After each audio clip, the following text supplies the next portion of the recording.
पाकिस्तान और इंग्लैंड की टीमों को बड़ा धचका लगने का ख़तरा है। इसके हवाले से तफसीलात आपके साथ शेयर करूंगा कि T20 वर्ल्ड कप 2024 से पहले क्या प्रॉब्लम खड़ी हो सकती है दोनों टीमों के लिए, जिनके दरमियान 22 मई से 4 T20 मैचेस की सीरीज़ का आगाज़ हो रहा है।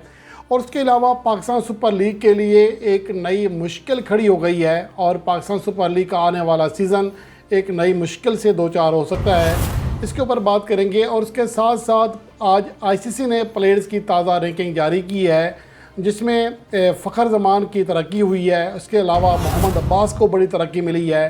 दीगर पाकिस्तान के प्लेयर्स की रैंकिंग क्या है, इसके ऊपर भी बात करते हैं।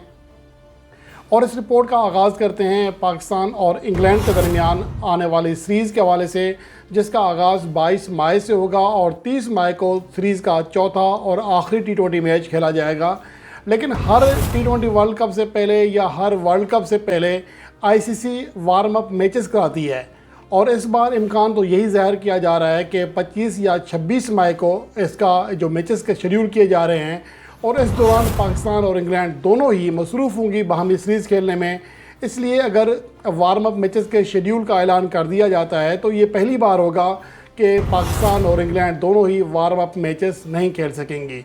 और ये बात भी काफ़ी अहम है कि टूर्नामेंट शुरू होने में एक माह से भी कम वक्त बाकी है, लेकिन आईसीसी ने अभी तक वार्म अप मैचेस का शेड्यूल जारी नहीं किया।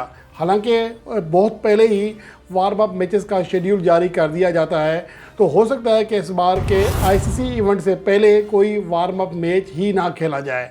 और वैसे 1 जून से बाकायदा तौर पर टूर्नामेंट का आगाज़ होगा और पाकिस्तान टीम का पहला मैच मेज़बान अमेरिका के साथ है। दूसरा मैच 9 जून को रवायती हरीफ इंडिया के खिलाफ है।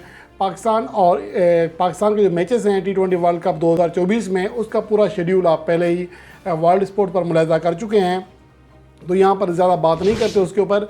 तो ये पाकिस्तान और इंग्लैंड के फैंस के लिए किसी हद तक बुरी खबर है कि वो शायद वार्म अप मैचेस में अपनी टीमों को एक्शन में ना देख सकें।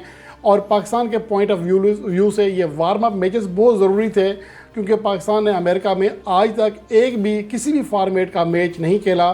तो इसलिए पाकिस्तान के लिए बहुत ज़्यादा अहम है कि वहाँ की कंडीशन से हम आहंग हो, क्योंकि पाकिस्तान जब इंडिया के खिलाफ पहला मैच खेलेगा तो इससे पहले इंडियन टीम न्यूयॉर्क में एक मैच खेल चुकी होगी आयरलैंड के खिलाफ, और जब पाकिस्तान टीम आयरलैंड के खिलाफ खेलेगी तो वहाँ पर भी लॉर्डरहिल में आयरलैंड पाकिस्तान से पहले एक मैच खेल चुकी होगी। तो इस पॉइंट ऑफ व्यू से पाकिस्तान के लिए वार्म अप मैचेस बहुत ज़्यादा अहमियत के हामिल थे, लेकिन पाकिस्तान लगता ऐसा है कि वार्म अप मैचेस नहीं खेल सकेगा। दूसरी जानिब पाकिस्तान सुपर लीग के लिए एक नई मुश्किल खड़ी हो गई है, क्योंकि पाकिस्तान में ट्रायंगुलर सीरीज़ होनी है वनडे फॉर्मेट की, उसके बाद आईसीसी चैंपियन ट्रॉफी 2025 होनी है, उसके बाद ही जाकर विंडो बन रही है पाकिस्तान सुपर लीग 2025 के लिए। इसके हवाले से पीसीबी ने ऑलरेडी प्रपोज़ल दे दिया है तमाम फ्रेंचाइजेस को। शेड्यूल जो है मौजूदा शेड्यूल वो भी जारी कर दिया है, जिसके मुताबिक 12 अप्रैल से टूर्नामेंट का आगाज़ होना है और 20 मई तक PSL 2025 के मैचेस खेले जाने हैं। लेकिन फ्रेंचाइजेस ने इस पर बहुत ज़्यादा तशवीश का इज़हार किया है और ये कहा है कि कोई और विंडो तलाश की जाए। ये विंडो किसी भी तरह उन्हें सूट नहीं करती। एक तो ये कि IPL की वजह से बड़े प्लेयर्स पाकिस्तान सुपर लीग में नहीं आ सकेंगे। इसके 11 ऐसे खिलाड़ी हैं जो कि PSL 2024 में यहाँ खेल रहे थे और अब IPL 2024 भी खेल रहे हैं, तो इसलिए गैर मुल्की प्लेयर्स की एक बड़ी तादाद गैर हाज़िर हो जाएगी। और उसके साथ साथ ये भी कहा जा रहा है कि अगर कुछ गैर मुल्की प्लेयर्स को बड़ा मुआवजा देकर, जैसा कि आइकन प्लेयर के तौर पर उन्हें डायरेक्ट मुआहदे के तहत पाकिस्तान लाया भी जाए पाकिस्तान सुपर लीग में, तो फिर हमारे अपने खिलाड़ी जिसमें बाबर आजम हैं, शाहीन अफरीदी हैं, शादाब खान हैं, इमाद वसीम हैं, मोहम्मद आमिर हैं, जो कि टॉप क्लास के प्लेयर्स हैं, जब इनको बहुत ही कम मुआवजा मिल रहा होगा, उन प्लेयर्स के मुकाबले में आधा भी मुआवजा नहीं मिल रहा होगा, तो ये प्लेयर्स लामुआला इतराज़ करेंगे और इतराज़ करना भी चाहिए। तो इसलिए फ्रेंचाइजेस चाहती हैं कि ये भी जो तजवीज़ है ये इसका इम्कान नहीं है कि इस पर अमल किया जा सके। इसके अलावा जो बाकी चेंजेस करने के बारे में कहा जा रहा है कि बैट से टॉस हो, उसके अलावा इम्पैक्ट प्लेयर का कानून लाया जाए, तो इसके ऊपर भी फ्रेंचाइजेस ने तहफ़्फ़ुज़ात का इज़हार करते हुए इन्हें रिजेक्ट कर दिया है। कह रहे हैं कि ये तो ऑलरेडी IPL में या बिग बैश में या कहीं ना कहीं चल रही है, तो जिद्दत कहाँ से आ गई। तो हमें कोई बेहतरी सोचनी चाहिए बजाय इसके कि हम किसी को कॉपी करें।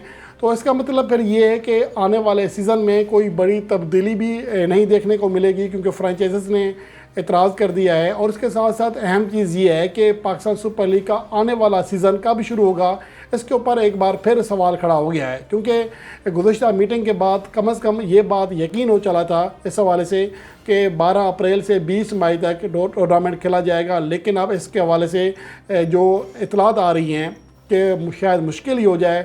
अब देखना ये है कि पीसीबी इस हवाले से तमाम फ्रेंचाइज़ को एतमाद में लाने में और उनको एक पेज पर लाने में कितना किरदार अदा करता है, उसमें कामयाब होता भी है या नहीं। तो ये एक पाकिस्तान सुपर लीग के आने वाले सीज़न के लिए एक नई मुश्किल है, लेकिन उम्मीद है कि इस हवाले से फ्रेंचाइज़ और पाकिस्तान क्रिकेट बोर्ड मिलकर कोई हल निकाल लेंगे। इसके अलावा पाकिस्तान और आयरलैंड के दरमियान 3 T20 मैचेस की सीरीज़ का अख्ताम हुआ है। उसके बाद प्लेयर्स की रैंकिंग जारी कर दी गई है। अलबत्ता टीमों की रैंकिंग फ़िलहाल जारी नहीं की गई है, जो 1 से 2 दिन के अंदर मुतवक्के है, जिसमें पाकिस्तान टीम 7वें नंबर पर है और पाकिस्तान के 247 पॉइंट हैं। अलबत्ता पाकिस्तान टीम को अगर 2 पॉइंट मिल जाएँ तो पाकिस्तान टीम एक बड़ा जंप लगा सकती है।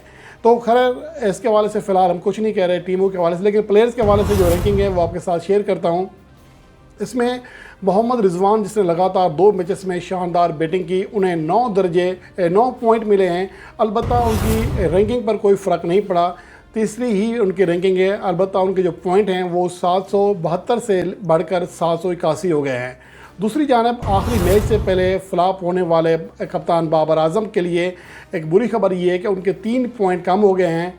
764 से अब 761 रेटिंग पॉइंट उनके हो गए हैं। अलबत्ता उनकी चौथी पोजीशन बरकरार है। आयरलैंड के नाकाम बैट्समैन और कप्तान पार्ल स्टर्लिंग को 4 दर्जे तंज़ीली का सामना करना पड़ा, जिसकी वजह से वो 47वें नंबर पर चले गए। एंडी बेलबर्नी ने शानदार परफॉर्मेंस दी, 128 रन किए और 6 दर्जे उन्हें तरक्की मिली है। 53 उनकी नई रैंकिंग है। फ़खर जमान, जो कि सीरीज़ में 2 इनिंग्स के लिए धुआंधार बैटिंग की, उनकी 4 दर्जे तरक्की हुई है, अब 57 नंबर पर आ गए हैं। इसके अलावा इफ्तिखार अहमद की 64वीं जो पोजीशन है वो बरकरार है। तो बाकी पाकिस्तान के जो बैटर्स हैं वो नीचे हैं। इसके अलावा अगर बॉलर्स की बात करें तो टॉप 10 में कोई चेंज नहीं आया। अलबत्ता पाकिस्तान के फास्ट बॉलर शाहीन शाह अफरीदी अपनी 14वीं पोजीशन बरकरार रखने में कामयाब हो गए हैं, जिन्होंने सीरीज़ में सबसे ज़्यादा 7 विकेटें हासिल की। इसके अलावा अब्बास अफरीदी, जो कि दूसरे टॉप विकेट टेकर थे, उनको बड़ी तरक्की मिली है। 75 दर्जे फलांगने में कामयाब रहे, जिसकी वजह से 90 उनकी नई रैंकिंग हो गई है। पहली बार वो टॉप 100 बॉलर्स में जगह बनाने में कामयाब रहे। अलबत्ता कम मैचेस खेलने की वजह से अभी मोहम्मद आमिर इस रैंकिंग निज़ाम का हिस्सा नहीं बने मुकर्रर वक्त में, क्योंकि 3 साल के अंदर आपको कम से कम 8 मैचेस खेलना होते हैं, इसलिए उनकी नई रैंकिंग फ़िलहाल नहीं जारी की गई। दीगर प्लेयर्स की अगर बात करें तो हारिस रऊफ़ को 3 दर्जे तंज़ीली का सामना करना पड़ा, जो कि पूरी सीरीज़ में बहर रहे, 27वें नंबर पर चले गए हैं। शादाब खान को 6 दर्जे तंज़ीली का सामना करना पड़ा। आखिरी दोनों मैचों में उन्हें ड्रॉप कर दिया गया था। पहले मैच में उनकी जो परफॉर्मेंस थी बहुत बुरी थी एज ए बॉलर, तो उनको 6 दर्जा तंज़ीली हुई है, 33वें नंबर पर चले गए हैं। इमाद वसीम को 24 दर्जा तरक्की मिली है, 52 नंबर पर आ गए हैं। इसके अलावा नसीम शाह भी 2 दर्जे आगे बढ़ते हुए 52 नंबर पर आ गए हैं। तो ये प्लेयर्स की ताज़ा रैंकिंग है, जिसके मुताबिक पाकिस्तान के चंद प्लेयर्स तरक्की पाने में कामयाब रहे हैं और कुछ की पोजीशन बरकरार रही है। अलबत्ता पाकिस्तान के बॉलर्स के लिए अच्छी खबर नहीं है, ख़ासतौर पर हारिस रऊफ़ के लिए, शादाब खान के लिए उन्हें रैंकिंग में तंज़ीली का सामना करना पड़ा है।